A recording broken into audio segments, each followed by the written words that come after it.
Hello guys, hello Earth Signs, Virgo, Capricorn, and Taurus. Welcome dito sa aking channel, Kapalaran 888, Earth Signs, Virgo, Capricorn, and Taurus. Okay, tingnan natin kung anong messages, vibration, gabay, energy para sa lahat. Ito ay in general, so tingnan natin. Earth Signs, Virgo, Capricorn, and Taurus. Okay, first card natin is number 15. It's Lovers. The Lovers.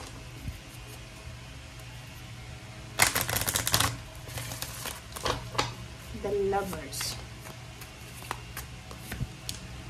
Courage. Wow. Earth Signs, Virgo, Capricorn, and Taurus. Pwedeng meron kang nagugustuhan if single ka and hindi mo masyadong maintindihan yung sarili mo. Wala ka sigurong strategy kung paano mapapalapit sa taong ito. So, kung kaya lumabas yung the courage, sinasabi na maging courageous ka, maging brave ka, kung talagang gustong-gusto mo siya.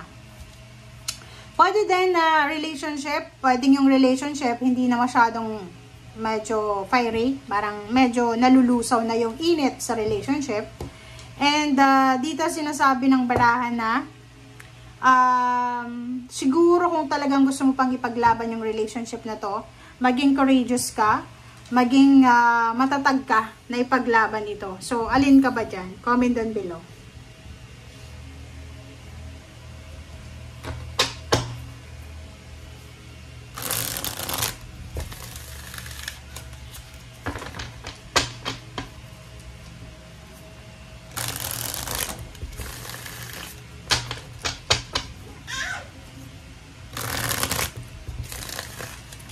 Okay, Earth Signs, Virgo, Capricorn, and Taurus. Okay, so first two cards natin is Judgment and Three of Cups. Sinasabi ng baraha sa'yo dito na isang desisyon sa buhay ang kailangan mong gawin kung gusto mong maging masaya. Kung gusto mong maging peaceful, maging happy, joyful yung buhay mo. So, sinasabi ng baraha, nasa iyong kamay ang, kumbaga, katuparan ng kagustuhan mo. Parang ganun. So, depende. Kung ano yung gusto mong mangyari sa buhay mo, kung gusto mong maging masaya, gusto mong magkaroon ng pera, gusto mong maging maayos yung pamilya, relationship, nasa kamay mo daw. Ikaw daw yung magde-decision. Wala sa iba. Okay. So, dito nakikita ko sa'yo, for the next 2 days, meron ditong Earth Signs, Virgo, Capricorn, and Taurus na magkakaroon sila ng panibagong idea or panibagong motivation na mag-ipon ng pera. Magsisimula sila. Like for example, meron silang hahawakan na pera and siguro ilalagay nila yon sa isang safe na lugar para ipunin. Pwedeng bangko. Yung iba din sa inyo dito, magsisimula na kayong magtipid simula sa 2 days na to. May iba sa inyo dito na magsisimula na kayong magsulat ng mga expenses or pwedeng sobrang pagtitipid ang gagawin mo kasi meron kang gustong makuha. Maybe it's a financial balance talaga. So, nakikita ko sa'yo dito na meron kang prospect. Meron kang gustong gawin. Like, yung iba, pwedeng gustong makapag-ipon ng pera para hindi na sila mamroblema sa mga susunod na araw. It's a financial freedom. Yung iba din, sinasabi ng baraha, kailangan magtipid ng pera kasi gusto nilang maibigay sa pamilya nila yung financial happiness or financial fulfillment na gusto nila. Okay? Temperance and then the Emperor. So, dito sa 2 cards na to, sinasabi ng baraha na meron ditong Earth Signs, Virgo, Capricorn, and Taurus na medyo nahihirapan siya na intindihin yung mga financial stressor or stress, problems, hardships na pinagdadaanan niya sa ngayon. So, parang nagmamadali siya. Pwedeng nagmamadali siyang ma-promote, tumas yung sweldo, or pwedeng newly graduate siya na wala pa siyang trabaho. So, parang nagmamadali siya na yung eagerness ba na makapaghanap buhay, magkaroon na ng sweldo. Okay, King of Rods and Page of Cups. So, nakikita ko sa'yo dito na posibleng isang kamag-anak or isang kakilala na acquaintance or kung sino man siya, ang posibleng makakatulong sa'yo, lalo na kung kailangan mo ng trabaho. Lalo sa relationship din, pwedeng kakilala mo or kamag-anak, ang posibleng magreto sa'yo ng karelasyon. Okay. So, nakikita natin dito isang painful relationship na hindi natuloy, pwedeng sa past mo yan, ang posibleng matuloy sa ngayon. I hope na wala kang asawa. So, earth sign, sinasabi dyan sa'yo na pwedeng ex mo siya, hindi kayo nagkatuluyan, tapos ngayon may iba kang karelasyon. Yung ex mo na yon ay may pagkakataon kayo sa 2 days na to na magkita, pwedeng magkausap sa chat or kung ano man na communication ang possible na meron ka.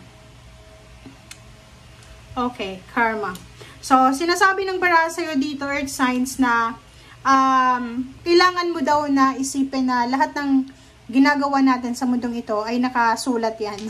'Di ba? So, it's karma, it's the world card, 5 of cups. Sinasabi ng bara sa'yo, earth signs, kung ayaw mo daw na makarma ka, kung ayaw mo daw na magsisi ka sa bandang huli, kung ayaw mong masira yung foundation mo, kailangan mong gawin kung ano yung gusto mong gawin din sa'yo. Diba? Yung golden rule natin na huwag tayong gagawa ng masama sa iba kung ayaw nating makareceive din ng kasamaan. Parang ganun. Okay. 4 of Swords. These 2 days, nakikita ko sa'yo dito na may pagkakataon ka na makapagpahinga, makapag-rejuvenate, makapag-meditate, reflect. It's Holy Week. Kung nasa Pilipinas ka, sinasabi ng baraha, pwedeng nasa bakasyon ka ngayon, or pwedeng magbabakasyon, magta-travel, or posibleng may reflection, pwedeng may mga pabasa, pamisa, kung ano pa man, prayers na pupuntahan mo. 9 of Cups, sinasabi ng bara sa'yo na ganun din, for the next 2 days, may pagkakataon ka, earth signs, para maging masaya kasama ang pamilya. So, dito, sa 4 cards na to, sinasabi na you have your quality time with your family, with yourself, with spiritual, with your health, and with your loved ones. Okay. 3 of Rods. So, pwedeng ang tagal mong walang bakasyon. Pwedeng palagi kang busy, ganyan, ganito. So, this 2 days ay blessing to para sa'yo, para makapagpahinga ka. So, congratulations. Like, siguro marami ka ng occasion, like fiesta, Christmas, New Year, ano pa bang birthday celebration ng family na wala ka dyan. And now, binibigyan ka ng pagkakataon ng universe para ma-enjoy mo naman yung Holy Week with yourself. 'Di ba? Parang reflection alone, 'di ba? With your family, makapagpahinga, kumbaga may pahinga mo yung katawang lupa mo, yung isip mo, yung emotion mo, and mapapaligiran ka sa 2 days na to ng pagmamahal ng iyong pamilya. So, matagal mo tong sinacrifice, lalo kung OFW ka. So, deserve mo yung blessings na to. Queen of Pentacles, sinasabi ng bara sa'yo dyan na may isang tao na malapit sa'yo, na posibleng siya ay makakatulong para, kumbaga, hindi ka mamroblema sa financial mo. Pwede mo siyang malapitan para mautangan, mahinga ng tulong, or advices. Thank you guys for watching. Bye!